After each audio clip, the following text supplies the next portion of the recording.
merekayasa ratusan sampah bernilai ekonomis. Ya, jadi ini adalah beberapa tas-tas cantik yang kita buat dari plastik kresek, bukan dari spanduk ya, tapi plastik kresek-kresek seperti ini. Setipis itu? Yes, setipis ini kita olah jadi berbagai tas cantik seperti ini. Gitu. Bisa sampai setebal itu gimana caranya, Bu Santi?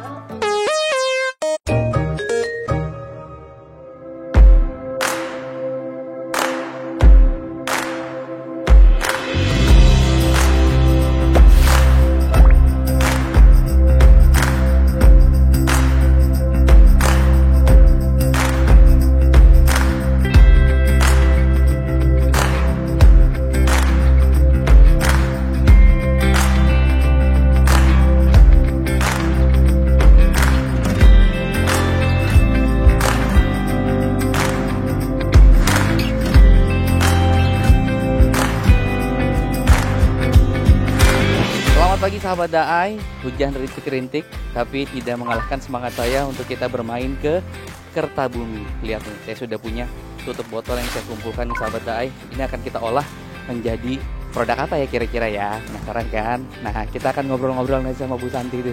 Tuh Bu Santi lagi briefing sepertinya sama teman-teman. Kita tanya yuk, apa aja sih di sini produk inovasinya?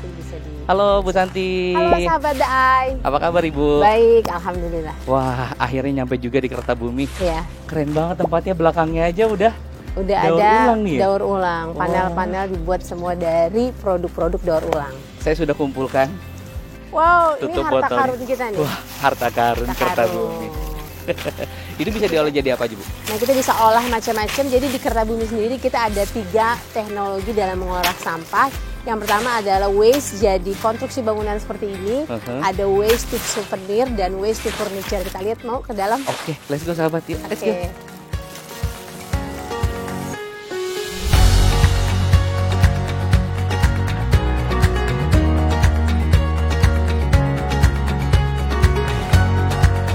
Sahabat Daai, nah kita sudah sampai di Bank Sampah Kertabumi. Wah. Nah setelah tadi para nasabah membawa sampah ke kami, lalu sampahnya diapain? Kita lihat sampahnya ditimbang. Jadi berapapun sampah yang datang di sini kita akan timbang. Buat apa ditimbang? Untuk bisa tahu berapa banyak sampah yang datang dan nanti mereka dapat buku tabungan sehingga mereka bisa mengkonversi sampahnya menjadi uang. Wah, gitu. jadi besar kecil tetap ditimbang ya? Tetap ditimbang. Gitu. Keren-keren. Lalu kita lihat yuk ada sampah apa saja yang Kertabumi terima di sini. Nah biasanya kami sebenarnya hampir menerima semua sampah anorganik ya. Ini ada kardus, ada emberan atau plastik, ada mika, ada elektronik, ada kemasan plastik, bahkan styrofoam, juga minyak jelantah kita terima di sini. Wah, gitu. Keren banget sahabat Daai. Yes, jadi dan ini organik dan anorganik juga semua diterima di sini. Dan organik kita juga terima di sini. Gitu. Juga sisa-sisa dari papan-papan daur ulang ini juga nanti kami olah lagi. Jadi nggak ada sampah yang berakhir di landfill gitu. Oke, jadi semua residu juga bisa diolah lagi menjadi produk. Yes. Wah, keren betul. sahabat Daai. Sampai ada lihat styrofoam, terus ada elektronik juga. Berarti nanti dikumpulin di sini collectingnya, baru nanti dioper ke memang lembaga yang mengolah hal tersebut gitu ya. Khusus elektronik memang kita nggak olah di sini. Jadi kita hanya sebagai drop point aja.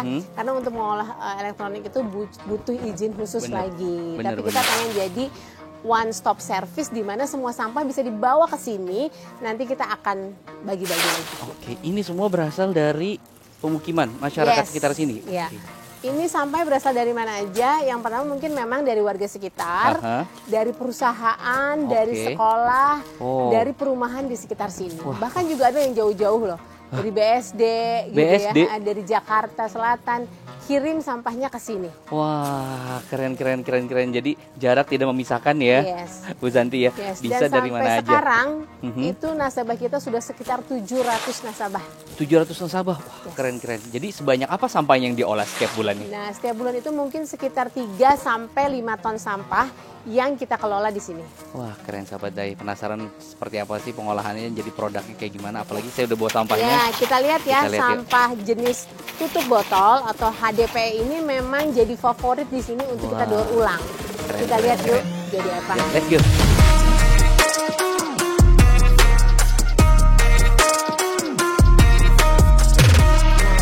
Daai, setelah tadi sampahnya diterima, yang pertama kita apain? Kita pilah sampahnya ini. Kita pilah. Sekalipun jenisnya udah sama ya, tapi warnanya harus dipilah lagi gitu ya. Untuk jenisnya itu semua sudah sama, semua rata-rata jenis HDPS seperti ini. Ini kita pilah berdasarkan warnanya. Kenapa kita pilah berdasarkan warnanya? Karena kita mau membuat produk sesuai dengan warna asli si sampahnya ini. Jadi semua produk recycle yang kami buat itu murni warnanya dari si sampahnya ini. Kalau biru berarti biru, gitu ya? Kalau merah atau putih berarti murni dari warna plastiknya. Jadi semua produk yang kita daur ulang di sini murni dari plastik tanpa ada tambahan aditif lainnya. Oke, jadi tidak ada pewarna yang merusak lingkungan yang masuk ke dalam produknya untuk dicetak nanti. Oke. Nah, setelah dipilah berdasarkan warna, selanjutnya kita akan gimana nih, Bu? Nah, setelah dipilah ini kita langsung cacah dulu. Oke. Nah, kita lihat prosesnya ya. Oke, let's go.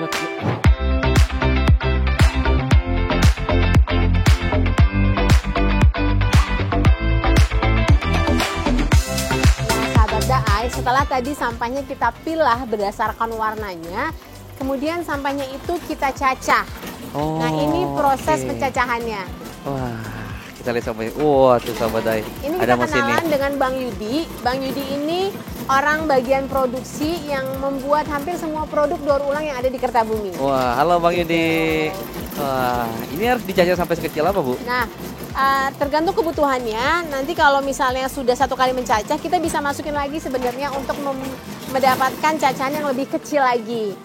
Nah, semua sampah jenis tertentu biasanya dijadikan klasifikasinya masing-masing. Jadi beda plastik itu nggak bisa dilebur dalam waktu bersamaan. Kenapa? Karena setiap plastik itu mempunyai titik leleh yang berbeda-beda. Jadi harus disesuaikan berdasarkan jenisnya. Oke, jadi fakta unik baru nih sahabat Daai. Jadi harus sesuai dengan jenis ya. Kalau dia HDP, HDPE gitu ya. Kalau dia PP, PP gitu ya. Kalau PT. Wah, beda-beda. Betul. Keren. Tapi kalau untuk warna, ini dimix sesuai dengan kebutuhan gitu? Iya, sesuai dengan kebutuhan. Nah, kebetulan ini warnanya putih sama biru karena memang ini kemasannya warnanya putih dan biru. Oke. Dan ini yang paling banyak kita terima. Oke. Dan ini lihat, itu kalau nggak salah sampah tutup botol ya, Bang ya? Yes. Wah, tutup sahabat. Ini nih, tutup botol galon nih, yang sering ada di rumah kita nih sahabat, lihat. Wah. Wah. Paling banyak. Karena setiap kita minum air galon, ya pasti sampahnya akan dibuang gitu ya. Makanya banyak banget upcycling produk itu warnanya biru sama putih karena berdasarkan memang penerimaan sampah yang ada di Kertabumi. Wah, keren. Habis dicacah seperti ini, kita lihat proses pencucian, katanya juga bisa di oven. Oke. Kita lihat proses berikutnya setelah mencacah. Oke, let's go sahabat.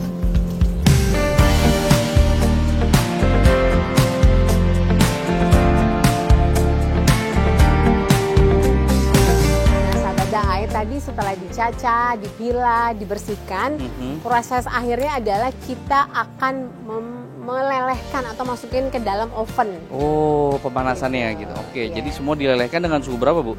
Suhunya 250 derajat. Waktunya kurang lebih 30 sampai 40 menit gitu. Nanti akan menghasilkan papan. Nah, ini untuk papan ukuran kecilnya.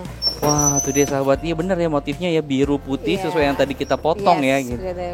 Dan ini motif yang umum dan banyak disukai orang. Yes, betul.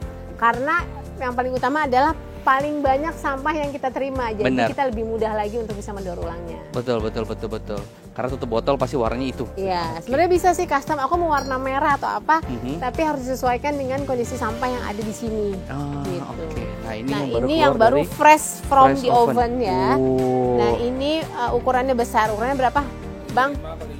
75 kali 55. 75 kali 55. Oke, paling gede tuh bisa ukuran ini seperti ini. Sebesar ini paling besar. Oke, ketebalannya? Ketebalannya bisa di-adjust juga sebenarnya, tapi ini kurang lebih 1 senti. 1 senti ya. Nah, kalau tadi kan kita lihat ada bangku, ada meja. Itu pakai ukuran berapa, Bu, umumnya? Nah, kalau bangku atau meja biasanya kita ukurannya 2 senti ya? Yes. Wah. Oke deh, sahabat Daai. Kita akan lihat lagi kayak gimana sih aplikasinya. Let's go. Oke.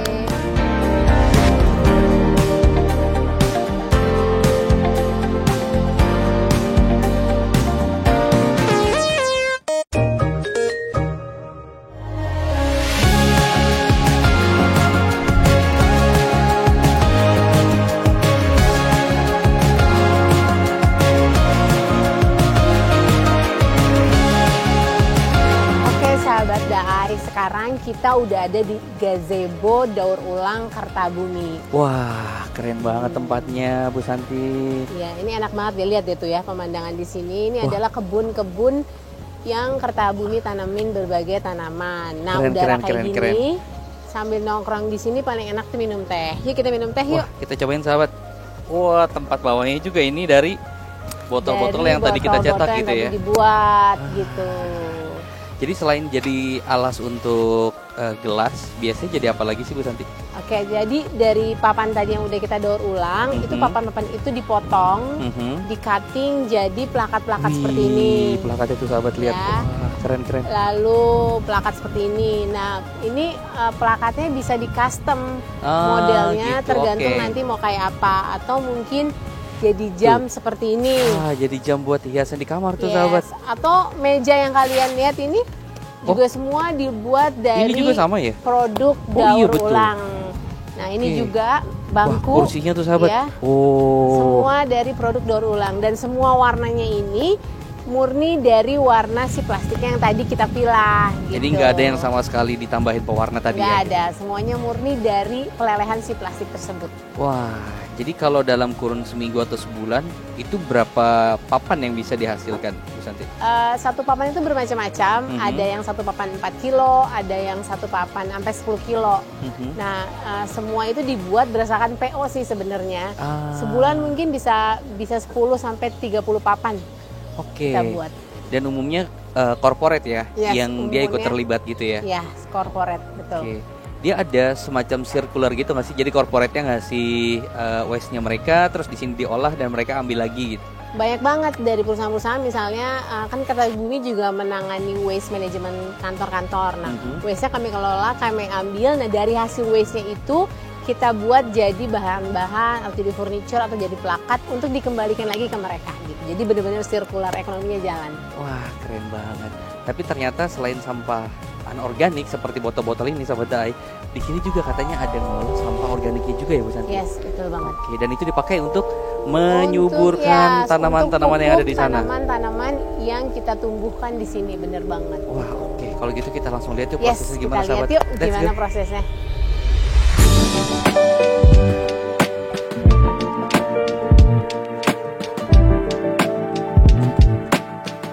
Nah, sahabat Daai, di sini adalah kompos komunal Kertabumi. Jadi di sini kita ngelola sampah yang ada di warga sekitar atau dari karyawan-karyawan Kertabumi. Jadi sampahnya diambil, diolah di sini jadi pupuk, kita pakai untuk memupuki tanaman-tanaman yang ada di sini. Wah, jadi kebunnya berasal dari sampah organik yang memang dikelola sendiri gitu ya. Nah, dan ini adalah mesin pecacah.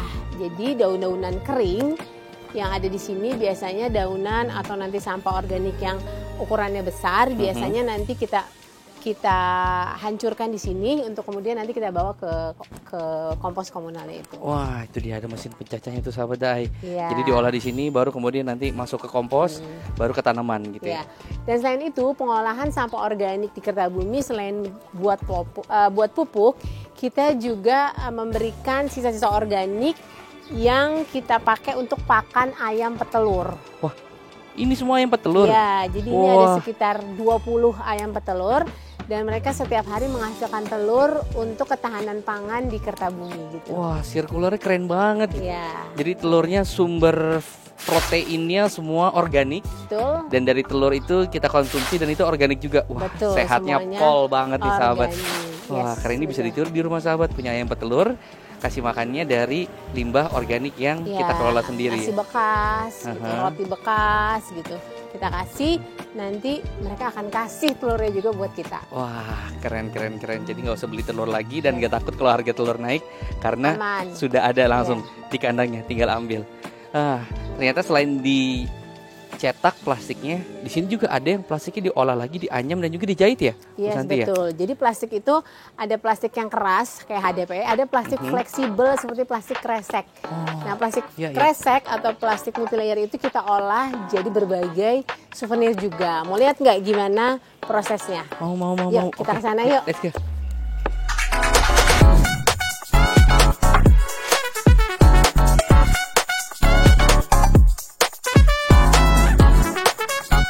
Jadi di Kertabumi itu juga bisa kunjungan dan edukasi belajar langsung ke sini ya Bu ya? Benar. Jadi kita buka kunjungan supaya orang bisa melihat langsung proses sampah itu jadi apa sih. Sampah bisa menjadi satu mata rantai sirkular ekonomi atau bisa menjadi sesuatu yang bermanfaat gitu. Seperti kunjungan yang sekarang datang ada dari kampus Pamulang. Mereka juga melakukan edukasi terkait bank sampah. Selain kampus, perusahaan, BUMN, ataupun sekolah-sekolah untuk menerapkan bijak sampah sejak dini sehingga awareness mereka terhadap sampah itu bisa berubah. Sampai usia-usia SD juga bisa kunjungan ke sini gitu ya? Playground aja ke sini. Belajar pilah sampah, belajar sampah organik apa, anorganik apa, sehingga mereka tahu gimana kalau nanti mereka berhadapan dengan sampah. Oke, sebagai seorang edukator juga kan Ibu sering mengisi seminar-seminar atau ngisi kelas-kelas gitu. Biasanya apa sih yang disampaikan Bu Santi? Sebenarnya disampaikan tentang bahwa kita tuh sekarang udah darurat sampah. Udah semakin terancamnya bumi ini karena aktivitas manusia yang tidak bijak dalam mengelola sampah. Jadi kita ngasih tahu apa sih yang terjadi dengan bumi ini dan apa yang bisa kita lakukan untuk membuat perubahan untuk bumi ini. Dan itu bisa langsung dimulai oleh diri kita sendiri gitu ya? Mulai dari diri kita sendiri, mulai dari hal yang paling kecil dan mulai dari sekarang. Wah, keren. Oke, kalau gitu kita ke galeri, kita lihat olahannya seperti apa lagi sih. Let's go.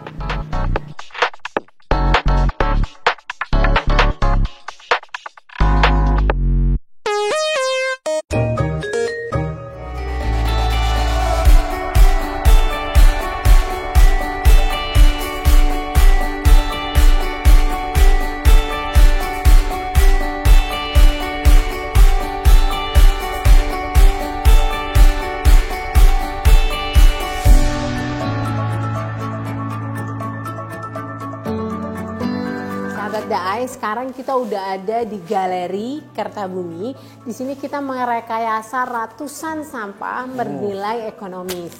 Ya, jadi ini adalah beberapa tas-tas cantik yang kita buat dari plastik kresek, bukan dari spanduk ya, tapi plastik kresek-kresek seperti ini. Setipis itu? Yes, setipis ini kita olah jadi berbagai tas cantik seperti ini.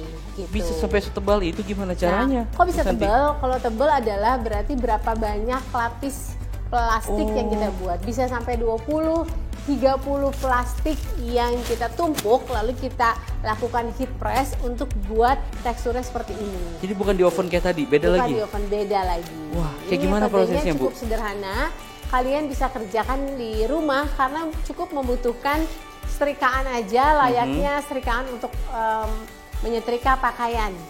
Jadi setrika pakaian di rumah itu bisa dimanfaatkan dan digunakan gitu? Iya, kita pakai setrikaan. Ini ada Kak Zizi yang membuat hampir semua produk-produk daur ulang tas di Kertabumi. Jadi, ya gitu. Nah, jadi ini plastiknya ini nanti kita akan rubah teksturnya menjadi tekstur kulit jeruk atau tebal seperti yang tadi teman-teman lihat.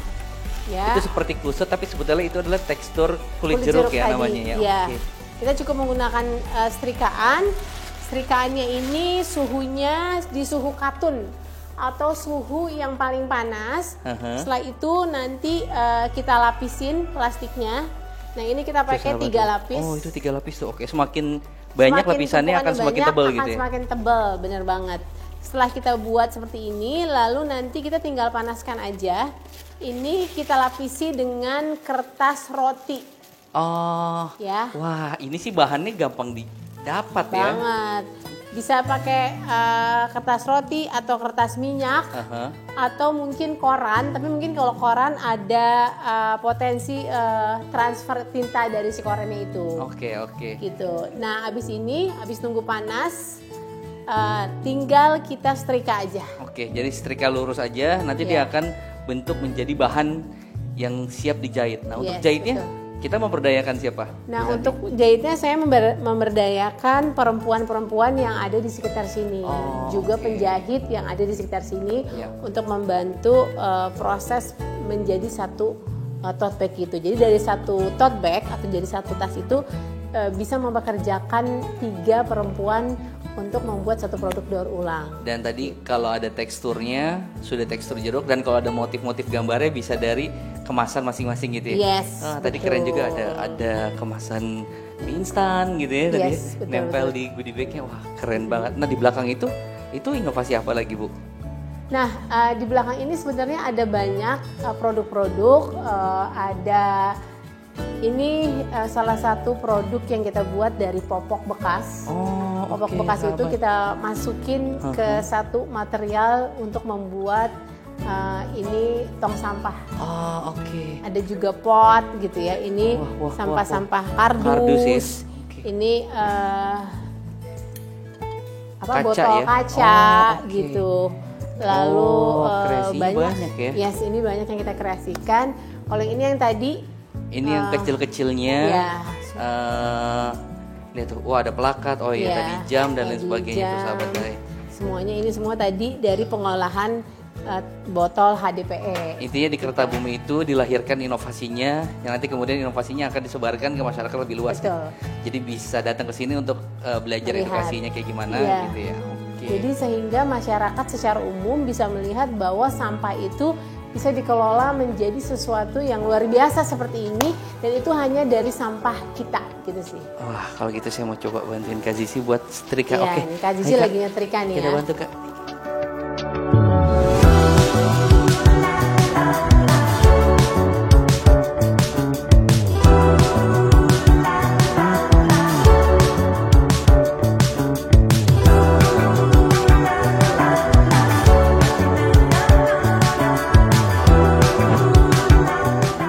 Nanti nggak berasa udah setengah jam diajak keliling di Kertabumi. Keren banget, inovasinya banyak banget.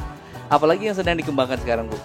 Sebenarnya yang kita terus kembangin adalah membuat produk-produk daur ulang ini bisa bersaing dengan produk-produk yang ada di pasaran. Jadi siapapun bisa datang, baik itu personal maupun perusahaan, untuk melihat, membeli atau belajar daur ulang di Kertabumi. Oke, nah ini kan sekarang baru ada di daerah Tangerang Selatan ya. Ini rencana Kertabumi mau bikin mana lagi nih Bu Santi? Ya, rencananya semakin banyak bank sampah seperti Kertabumi ini sehingga kita bisa menyerap banyak sampah dan tidak membebani TPA dengan berserakan sampah di sana gitu sih. Bener ya, karena sekarang TPA sudah semakin banyak, sampahnya udah nggak bisa diolah sama sekali. Dan malah banyak kasus ya sekarang TPA itu ya. Jadi harus kita dari rumah bisa milah dan bisa mengolah lagi. Oke. Terima kasih Bu Santi udah berbagi cerita dengan sahabat Daai. Kita mulai waktu. Sampai jumpa. Dadah.